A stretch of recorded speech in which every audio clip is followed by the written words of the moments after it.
Се гледали крај на сагата со 62 годишниот кумановец со шизофренија, кој заради семејно насилство и полов напад на малолетник треба да добија неколку месечно лекување во психијатриската болница во Скопје.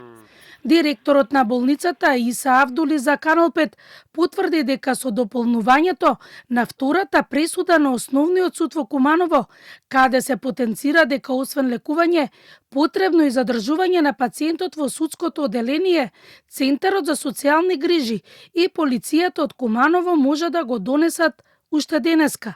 Во претходното решение на судот стоеше само лекување, но не и задржување во болница за болничко лекување. Ние ако го задржевме без да наведе судот дека треба и да се задржи во болница, ќе направевме кривично дело. Потенцира директорот Авдули. Канал 5 за 62 годишниот кумановец објави дека фамилијата имала над 50 пријави за семејно насилство од негова страна, но никогаш докрај институциите не ја завршиле процедурата, се до објавувањето на сторијата. Фамилијата се надева дека и за доброто на роднината тој ќе добие соодветно болничко лекување.